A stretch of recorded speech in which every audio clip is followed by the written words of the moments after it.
لبيك اللهم لبيك لبيك لا شريك لك لبيك لبيك اللهم لبيك لبيك لا شريك لك لبيك. Assalamualaikum warahmatullahi wabarakatuh. Perkenalkan, nama saya Sutila Hamzah, mahasiswi Fakultas Tarbiyah dan Ilmu Keguruan, Prodi Pendidikan Guru Madrasah Ibtidaiyah semester 5. Nah, baik, kesempatan kali ini saya akan mempresentasikan bagaimana tata cara melaksanakan ibadah umroh. Nah, langsung saja kita masuk pada videonya. Tata cara pelaksanaan ibadah umroh. Jika seseorang akan melaksanakan umroh, dianjurkan untuk mempersiapkan diri sebelum berihram dengan mandi sebagaimana seorang yang mandi junub, memakai wangi-wangian yang terbaik jika ada, dan memakai pakaian ihram. Pakaian ihram bagi laki-laki berupa 2 lembar kain ihram yang berfungsi sebagai sarung dan penutup pundak.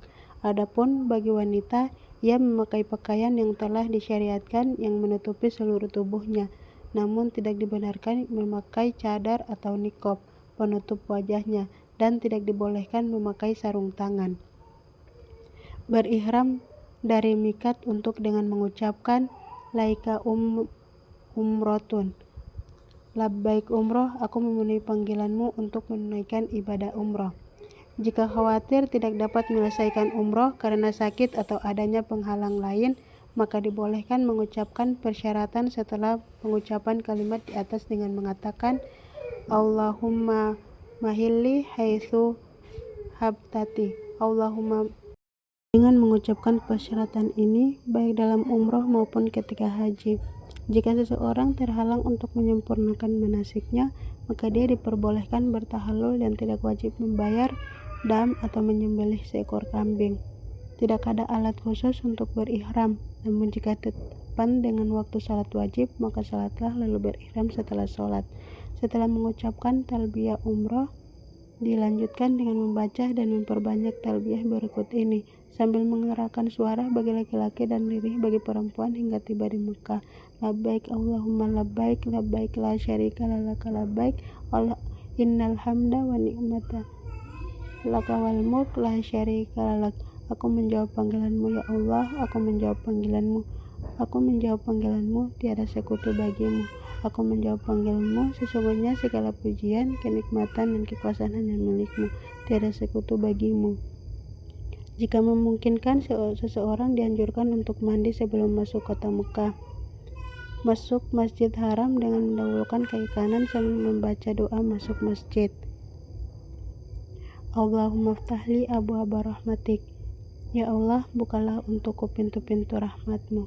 Menuju ke Hajar Aswad, lalu menghadapnya sambil membaca Allahu Akbar atau Bismillah Allahu Akbar, lalu mengusapnya dengan tangan kanan dan menciumnya jika tidak memungkinkan untuk menciumnya.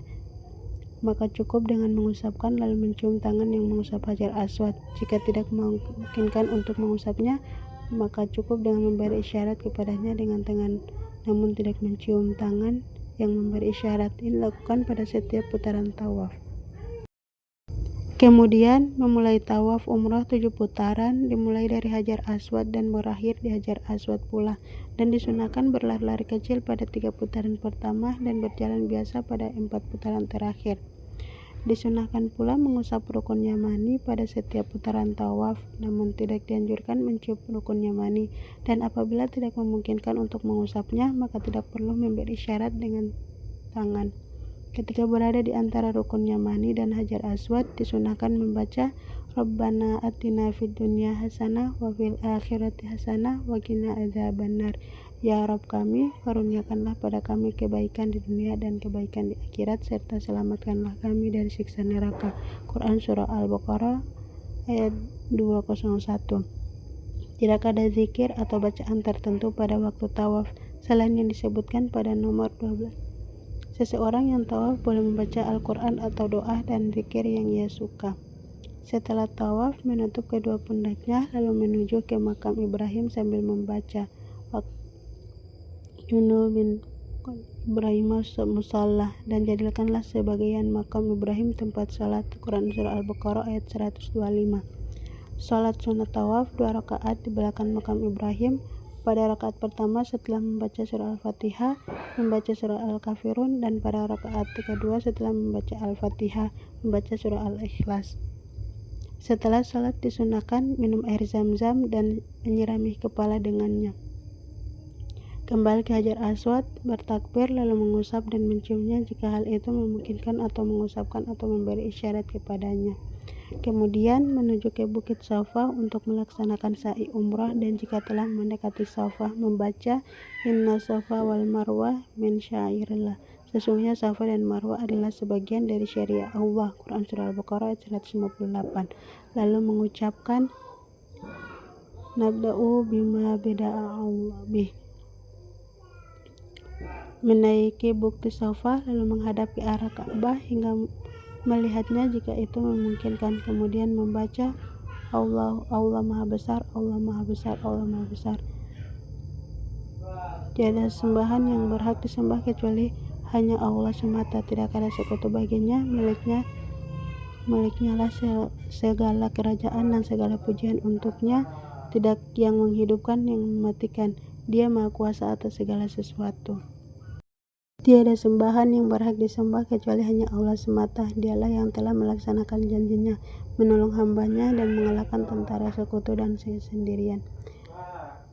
Bacaan ini diulang 3 kali dan berdoa di antara pengulangan itu dengan doa apa saja yang dikehendaki, lalu turun dari Safa dan berjalan menuju ke Marwah.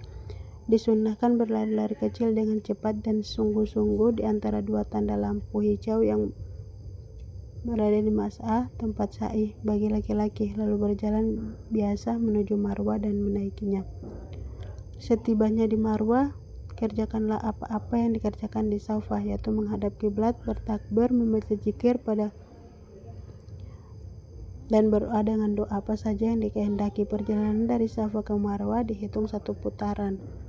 Kemudian turunlah lalu menuju ke Safa dengan berjalan di tempat yang ditentukan untuk berjalan dan berlari bagi laki-laki di tempat yang ditentukan untuk berlari.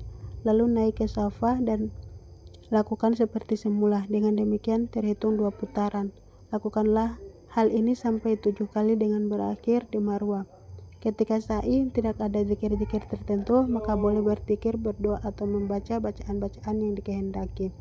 Jika membaca doa ini, Allahumma gfirli warham dur akram, ya Rabbku ampuni dan rahmatilah aku, sesungguhnya engkaulah yang maha perkasa dan maha pemurah. Tidak mengapa, karena telah diriwayatkan dari Abdullah bin Mas'ud dari Abdullah bin Umar radhiyallahu anhuma bahwasanya mereka membaca ketika sa'i. Setelah sa'i maka bertahalul dengan memendakkan seluruh rambut kepala atau mencukur gundul, dan mencukur gundul itulah yang lebih afdal.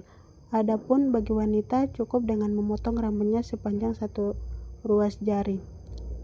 Setelah memotong atau mencukur rambut, maka berakhirlah ibadah umroh, dan Anda telah dibolehkan untuk mengerjakan hal-hal yang tadinya dilarang ketika dalam keadaan ihram.